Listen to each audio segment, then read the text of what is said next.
Suruh minggir, suruh ngapalin dulu 5 ayat Ar-Rahman.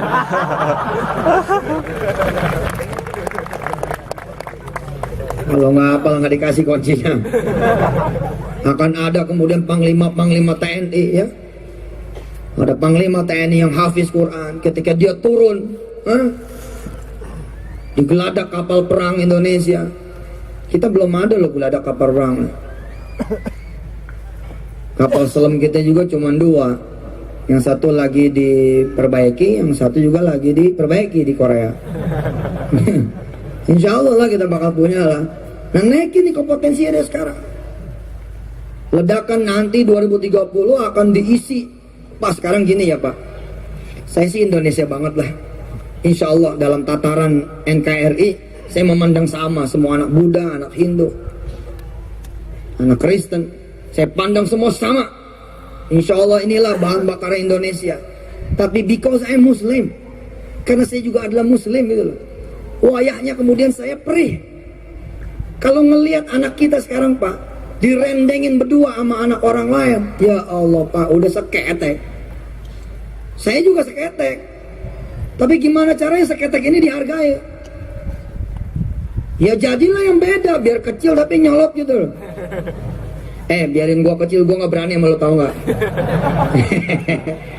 Iya, itu sama aja ya. Coba sekarang ente coba, begitu direndengin nih berdua nih, cecek gitu sama anak orang lain, ya salah. Anak kita jadi kayak gini udah leher benar. Ini bicara kompetensi fisik. Ustadz nih masalahnya gizinya Ustadz kita. Iya makanya lu usaha dong. Gimana cara supaya kemudian menaikkan derajat, naikkan penghasilan, naikin ini. Ada passion gitu loh, ada ambition. Orang barat bilang talent helps you. Bakat itu akan mendukung Anda, tapi nggak ada duanya tuh yang namanya spirit, motivasi. No. Anak saya ini mesti sehat. Anak saya ini mesti jadi. Itu tuh lebih hebat gitu loh. Bangun. Ayat-ayat pertama yang turun juga seperti itu kan, ya ayyuhal muddatsir qum fa'anzir wa rabbaka fakabbir wa thiyabaka fatahhir war rujza fahjur wa la tamnun tastakthir. Kita banyak kesia-siaan Pak, pasti Pak. Saya kalau ngeliat anak-anak kita ya Allah, ngeliat anak orang lain kita bandingin, subhanallah, perih hati. Apa iya mereka bisa berkompet gitu, ready to compete, battle. Besok ini battle-nya luar biasa. Pas sekarang aja udah battle-nya udah luar biasa. Kalau saya lihat di media sekarang ya, waduh, Islam diginin banget tuh. Muslim udah nggak dianggap. Mereka tuh ngehujat aja.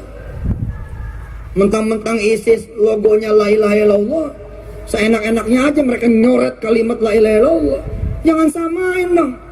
Lu mau nggak misalkan Tuhan lo dihina, simbol agama lo dihina, kan nggak mau gitu. Tapi mereka udah nggak ada urusan juga. Mereka mikirnya udah begini, nggak mungkin Islam berani lah. Ada satu organisasi yang berani diinjak-injak. Untungnya tuh organisasi kuat banget lagi, tetap aja dan naik. Kita kalau dia udah nggak ada kok masalah juga gitu. Kalau saya sih bilang itu juga jangan terlalu benci lah sama organisasi Islam yang keras-keras, biasa aja. Jangan terlalu benci. Lumayan buat nakut-nakutin kita juga kan. Ini Islam lembek, ada judi nggak apa-apa, ada prostitusi nggak apa-apa, ada korupsi nggak apa-apa. Lu nggak dianggap bos, nggak dianggap. Naikin tuh kompetensi. Kita belum bicara tentang detail. Salah satunya belajar, banyak baca, menghindari kesia-siaan, menjadi orang yang super aktif. Tadi ada cerita bagaimana orang yang miskin, seorang office boy, handphone dikaretin, nanya rumah 1,4 miliar rupiah, tapi dia nggak peduli. Kata Ustadz, ambil aja dulu peluang, urusan belakangan. Ditanya sama yang punya rumah, bukannya ente office boy nih? Iya Pak, kan duit mah nggak kenal office boy, nggak kenal direktur Pak. Siapa tahu nasib saya berubah. Iya. Tapi kalau nanti nasib situ berubah, rumah saya udah kejual kali. Ya nggak apa-apa, berarti saya akan beli tangan orang lain Pak. Saya akan beli rumah Bapak dari tangan orang lain, gitu aja. Dia pulang, dia berangkat ke kantor, informasi mengendap tuh Pak, informasi mengendap. Sampai suatu saat office boy dipanggil, Mat, sini. Iya Pak, panggil. Kamu bisa nyetir kan? Bisa Pak. Setirin saya. Ya, mau kemana Pak? Dia ikut aja. Tidak, masuk perumahan ini, masuk perumahan itu. Pak nyari alamat ya Pak? Enggak, saya lagi nyari rumah buat anak mantu saya yang besok menikah ini. Oh, ada rumah bagus Pak, murah lagi Pak. Kalau buat bapak mau murah dah, 1,4 harganya. Di mana? Lihat, peluang kemudian menjadi kembang. Bagaimana kemudian peluang menjadi kembang, kembang menjadi buah. Di mana? Ada Pak lokasinya. Oke. Datang saya mobil pagi, jadi dia turun kan pakai mobil. Kata yang punya rumah, oh benar berarti kemarin dia pura-pura. Benar berarti dia kemarin pura-pura mobilnya merah. Assalamualaikum Pak, waalaikumsalam. Mas, jadi belinya? Bingung nih bosnya. Emang yang mau beli apa? Yang mau beli? Enggak Pak, kemarin saya nanya-nanya rumah, makanya saya bilang 1,4. Harganya nggak berubah ya? Nggak berubah 1,4. Masuk ke dalam, lihat-lihat. Orang ini Pak, udah kayak era properti, udah kayak Windsor property, udah kayak Century 21 property, nganterin majikannya gitu loh. Pak di sini dapur di belakang Pak, ya Pak, kita banget. Luar biasa, oh masya Allah Pak. Si majikan subhanallah ikuti. Nah ini ada barang-barang bagus Pak, kata orang yang punya nih, kita kalau bayar 1,4 dia akan keluar pakai tanah kolor. Jadi semua isi barang nggak dibawa Pak, buat yang beli. Oh, ada berapa kamar? Kata yang punya rumah, sama dia aja nanya ya. Ada 3 Pak kamarnya, ada ruang utama juga di sini, ada aula, tapi masih ada satu pavilion di belakang yang bisa dipakai buat pembantu. Oh. Pak, kita duduk di ruang tengah, duduk ruang tengah. Mas, Mat, kamu tolong ambilin handphone saya di mobil. Kata yang punya mobil, kata bosnya. Si Ahmad kemudian pergi keluar, semata-mata supaya ada kesempatan berdua sama yang punya rumah, pengen tahu sebenarnya harganya berapa sih. Kata yang punya rumah, harganya 1,4. Oh berarti anak bosnya bener tuh ngomong. Iya Pak, 1,4. Belum ditawar sih, silakan kalau memang menawar mah. Ya itu berapa duit kurangnya? Ya kemarin sih saya bilang nggak bisa ya, karena saya tanggung semua surat-surat, pajak segala macam. Ya tapi kalau Bapak bisa bayar dalam minggu ini ya 1,3 boleh lah. Ya udah kalau gitu, insya Allah saya beli rumah ini. Bisa tanda jadi sekarang Pak? Bisa? Nomor rekening yang mana? Ini bos asli, nggak pakai doa dulu. Tapi bos asli salah juga, nggak pakai doa ya nggak? Apa-apa tetap doa kan? Cuma ini rekening mana rekening? Kasih rekening. Pas saya transfer DP dulu ya. Ini SMS banking saya dibatasin sampai 50 juta. Oh Pak, ceng 50 juta. Selesai. Di mobil, si bos memuji nih si office boy. Luar biasa. Saya senang anak muda, kamu jujur. 1,4 dibilang 1,4. Kamu tahu enggak? Itu harganya 1,3 miliar berhasil saya tawar. Dan saya sudah niat berapapun nanti selisihnya itu buat kamu. Subhanallah. Makanya jalan pergi cari rumah. Keluar baca koran ya nggak, mobil apa nih yang dijual, sampai bininya kesel. Apa sih ngeliatin mobil mulu? Udahlah, kita orang susah, nggak usah ngeliat-liat mobil. Loh, yang pengen mobil siapa? Bapak nih pengen nyerap energinya yang jualan supaya bapak bisa ikut jualan. Ya terserah lah, ini kopinya silakan minum. Dilingkar-lingkerin terus, inget ya, pasti berkembang. Kalau udah berkembang jadi buah, nggak mungkin. Take a chance, ambil itu peluang. Sekolah nih masih anak-anak nih ya, Adinda nih yang masih kecil, Ananda yang kacamata, di mana kamu duduk nak? Di depan, tengah, apa di belakang? Di kelas di mana duduknya? Jangan di belakang, di meja guru. Oke, siapa namanya Ananda gitu? Namanya sayang? Tangku Raffi. Ya Pak, anak-anak yang masih pada sekolah ya, yang pada kuliah, jangan di belakang, nggak kelihatan bos. Itulah muslim di belakang lo. Sholat Jumat di belakang. Kalau nggak di belakang nyender tembok. Datang jam 11 tapi ngetek tiang. Nah, depan di depan. Sop satu, dadah, sop satu. Saya alhamdulillah tuh terpelihara yang begitu-gitu. Nggak mau saya mau nomor 2, nggak mau banget. Maunya nomor 1 aja. Naik angkot aja saya nunggu di depan. Ini pelajaran ya. Saya naik angkot itu Pak, nggak mau saya naik angkot di belakang, nggak mau. Maunya di depan. Ngapain? Puyeng gua di belakang. Jadi kalau angkot penuh depannya enggak, saya mencari yang kosong aja depan. Kenapa? Gue pengennya di depan. Sampai sekarang naik mobil pengen di depan. Kecuali bawa istri. Kalau bawa istri saya di depan masalah Pak. Berarti bini saya sama orang lain dong. Nah, kecuali saya boleh bawa mobilnya. Berarti istri saya maunya depan gitu. Nah harusnya begitu ke muslimah di depan. Walaupun Anda office boy, Anda di depan. Paling depan. Jadi ketua office boy, kira-kira begitu. Ya emang gimana? Emang nggak boleh. Anda satpam, tapi ketua satpam. Anda okem jadi ketua okem. Anda preman jadi ketua preman. Iya jangan sampai di bawah-bawahnya. Jadi atasnya terus. Gitu. Ini jabatan ketua RT udah penuh, bikin RT baru. Ngomong saya. Iya begitulah. Muslim terus maju gitu loh. Apalagi saya bilang kita lagi bicara bukan cuma muslim, tapi karena saya muslim, saya juga bertanggung jawab meningkatkan kompetensi muslim di Indonesia.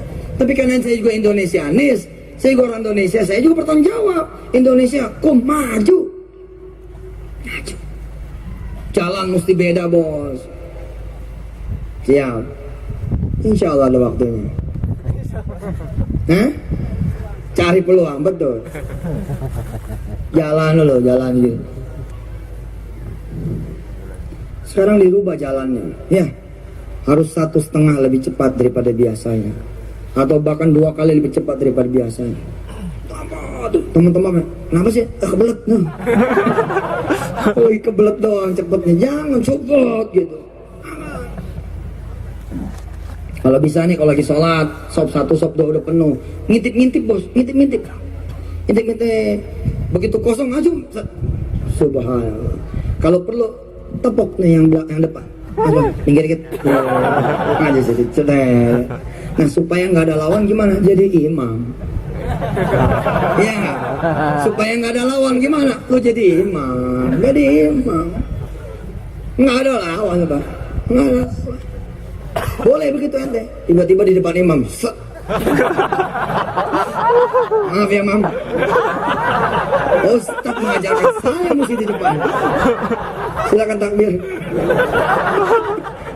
Jadi imam asyik ya, seru, jangan sampai. Kalau siapa nanti yang akan menjamu satu masuk? Begitu, ya udah silakan ibu berarti yang menjamu satu masuk. Terus mikir suaminya, dari mana duitnya? Nggak, ngacung aja dulu.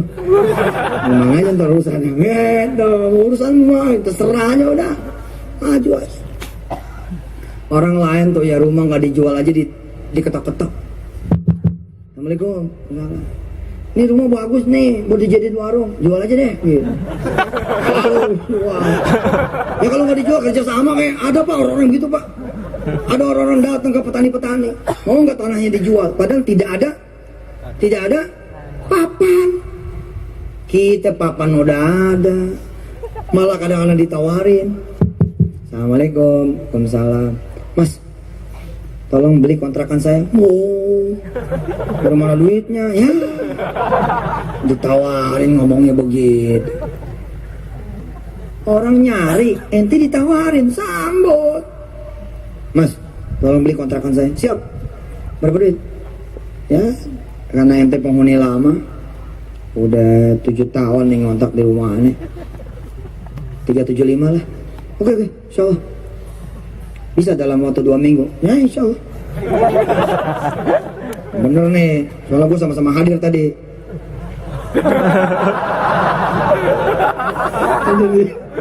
So, kalau emang ente hadir, ente mesti percaya dong ente bisa.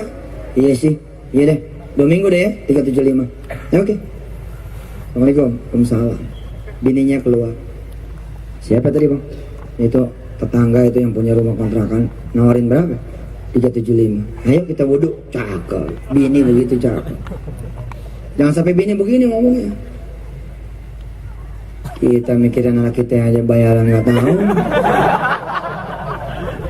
Susah ya bang jadi orang miskin. Bukan. Lu orang miskin nggak punya dream. Lu jadi orang susah nggak punya impian. Ya udah ya gimana? Ambil wudhu, sholat 2 rakaat. Bismillahirrahmanirrahim. Ya Allah. Tadi yang punya kontrakan nawarin saya sama istri saya. Ya Allah. Ini kontrakan. Tolong kasih duit kepada saya 475 ya Allah. Lo udah tahu kan? Bininya nanya. Bukan tadi 375. Kalau minta sama Allah jangan pas-pasan. Oh iya. Kalau gitu gope aja bang. Kendori mah betul ya. Ya mulai sekarang naikin kompetensi ya. Punya ketek jangan sampai bau. Punya mulut jangan sampai bau. Baik bau fisik maupun bau dosa. Kompetensi mana naikin. Saya muslim, saya harus bersih. Saya muslim, saya harus rapi rambutnya. Saya muslim, saya harus tatapannya tuh tatapan gembira terus. Umar, Uthman, Ali, pada saat sakratul mautnya semua itu Abu Bakar, nggak ada yang nampakin susah tuh, nggak ada. Kita rambut dikucuk-kucuk supaya dapat pinjaman duit. Pengalaman nih. Jangan sampai lagi tuh. Naikin kompetensinya. Jadi orang nomor 1 gitu. Jadi orang yang the best punya. Cak gitu supaya orang nanti ngelihat ente. Are you Muslim? Yes, I am Muslim. Good, cute, hebat. Are you Muslim? Itu artinya apa, Pak? Mesti padat, mesti benar ya. Jangan sampai kita jadi delusion. Jadi muslim tapi kita kalah, cywarnya kalah gitu. Bahkan Allah berulang-ulang, kuntum khaira ummatin ukhrijat linnas. Ente ini semua orang-orang terbaik yang aku keluarkan. Di ayat yang lain, antumul a'laun, kamu semuanya orang-orang yang paling tinggi, the best one, the best ummah. Nah kitanya kemudian jadi delusion. Apalagi kemudian berhadapan dengan masalah lagi. Kecil tambah berkecilnya, lemah tambah lemahnya. Jangan. La tahzan, innallaha ma'ana. Allah bersama kita semua. Saya memang miskin, tapi saya punya cita-cita tinggi, menyekolahkan anak-anak saya di dalam dan di luar negeri. Tadi saya ngelihat satu tukang parkir di warung Steak and Shake, dengan ceria dan gembiranya dia mengatakan, alhamdulillah selama saya jadi tukang parkir di warung steak, saya bisa ngongkosi anak saya kuliah di UGM. Atau subhanallah, tukang parkir di UGM. Ini karena anak tukang parkir di sana dia parkirin juga.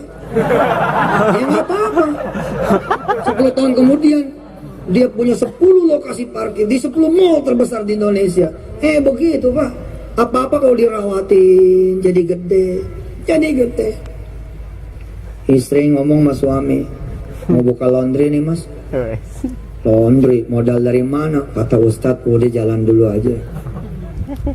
Iya deh, jalan. Nggak bisa mesen billboard ya tulis tangan. Dia cari papan-papan bekas, dia cat sebisanya. Dia nggak bisa beli mesin, karena itu dia tulis ya nama di papan dia punya reklame, tradisional laundry. By hand. Iya, mulai dulu. Tetangga-tetangga undang, 100 tetangga kanan kiri. Masuk. Kita selamatan. Selamatan apa nih? Mau buka usaha laundry. Di mana? Itu di belakang. Lu korban Yusuf Mansur lu. Ya, Kan ada orang-orang yang nggak punya duit buat laundry. Ya saya coba bidik segmen yang agak ke bawah lagi, karena pakai tangan. Ya, ini gua nggak pakai sabun nyucinya. Tapi setahun kemudian, bodoh, tetangga diundang lagi, udah di lokasi yang baru dengan 14 mesin baru, 20 karyawan baru, semuanya menyambut, makanannya udah pakai prasmanan, udah pakai catering. Subhanallah. Yang lain karena masih diem, nggak ada action, begitu-gitu aja. Jangan begitu. Maju terus. Siapa yang rumahnya dekat dengan pasar? Yang rumahnya dekat dengan pasar. Oke, tiap pagi ke pasar. Sudah Ustadz, sudah ke pasar tiap hari. Oke, ke pasar. Kali ini jangan cuma belanja, tapi seeing. Ya. Market seeing. Anda lakukan ini, pokoknya keluar masuk pasar hanya melihat aja. Seeing and asking. Cuman lihat dan nanya. Dia datang nih ke pasar nih. Ini timun ya. Ibu lihatnya apaan? Ya elah si abang ditanya ini timun bukan maramat. Iyalah ini timun. Ini labu berarti ya. Iya ini labu. Abang siapa namanya? Saya udah punya bini bu. Saya Samsudin bu. Ya. Kasih ya. Assalamualaikum. Saya yang sebelah. Abang jualan apa? Saya jembak kembang kol. Tanya ini, tanya, muter lagi satu, terus sampai orang mau kenal Anda. Begitu Anda masuk, dia lagi. Dia lagi. Ini timun neng. Orang jadi kenal gitu loh. Nah supaya tambah pengalaman, ente masuk lagi pasar yang lain. Cetar. Besok jadi kembang pak. Jadi kembang. Ente lagi masuk, lagi duduk sama mereka semua, tiba-tiba ada pembicaraan, nyari timun susah ya sekarang gitu. Sedangkan kita udah belajar, udah jalan ke petani mana, kita samperin tukang timun. Bang, kalau saya masukin timunnya gimana? Berkembang, kembang jadi buah. Ya, kita dengar sebentar dari Mas Mono, bagaimana beliau memulai kemudian membangun kompetensinya. Beliau yang seorang office boy, ya bisa kemudian punya cabang sampai 60-an. Kita tepuk tangan buat Mas Mono. Ya Mas. Habis ini siap-siap Mas Jody. Mas Mon. Kompetensi beliau dulu office boy. Istrinya yang masak. Jadi dia menikahi tukang masak di kantor. Sampai sekarang subhanallah. Tidak kurang dari berapa karyawan sekarang Mas? 1000 karyawan, subhanallah. Silakan Mas Mono. Sebelumnya saya ada 3 pertanyaan Ustaz. Yang pertama, kira-kira pertanyaan saya apa? Coba, kira-kira pertanyaannya apa Bu? Bantuin saya. Yang kedua, saya pengen minta foto selfie sama Ustaz. Yang view-nya dari sini tadi. Oh siap, mana fotonya? Yang ketiga, saya ingin dipeluk Ustaz juga. Udah biasa. Saya sama beliau ke Kuwait. Ke Qatar juga. Ke Qatar. Saya beli. Sebentar. Kira-kira jamaah percaya nggak sih saya sampai ke Kuwait, ke Qatar? Percaya ya? Oke. Nah saya ke Kuwait nih sama dia. Pas tengah malam, ya udah mau tidur, tiba-tiba ada yang ngetok pintu saya. Ustadz, Assalamualaikum. Mas Mon, sambil bawa selimut, bawa bantal. Nah Mas, saya takut ya sendirian. Alah, badan gede. Ya silakan. Nih pakai ini. Iya, tampang Rembo tapi hati Rinto. Tampang security tapi hati Hello Kitty. Bismillahirrahmanirrahim. Assalamualaikum warahmatullahi wabarakatuh. Mudah-mudahan yang jawabnya kencang masuk surga dan sukses. Yang tidak menjawab mudah-mudahan tidak masuk neraka. Kaget. Sugeng Riyadi, mohon maaf lahir dan batin. Tribun kabari sedaya. Ape. Ya. Saya. Ya, Ustadz tadi mengajarkan kita harus menjadi number 1, nomor 1 Kemarin saya bareng sama Ustadz, beda pesawat, kita nunggu di bandara. Dan Ustadz dijemput oleh tim BPPA. Dan saya juga kaget di situ, sekian kali saya sama Ustadz, satu mobil, satu pesawat, satu hotel, kemanapun. Ustadz kemarin nyetir sendiri dari bandara ke arah hotel. Jadi Ustadz yang disampaikan tadi adalah benar, saya selalu pengen di depan, duduk di depan. Bukan hanya sekedar duduk di depan, tapi Ustadz benar-benar nyetir di depan kemarin. Betul Ustadz ya? Terima kasih. Ustadz gak boleh bohong loh ya. Jadi Ustadz gak boleh bohong loh ya, benar ya? Oke. Yang kedua, kita harus menjadi nomor 1. Nomor 1, seperti nama saya Mono. Mono artinya berapa? Mono artinya 1 saat. Saya juga pengen selalu nomor 1. Subhanallah. Seperti itu. Dan alhamdulillah saya juga di sini dengan kembaran saya, Mas Jody dari Warung Group.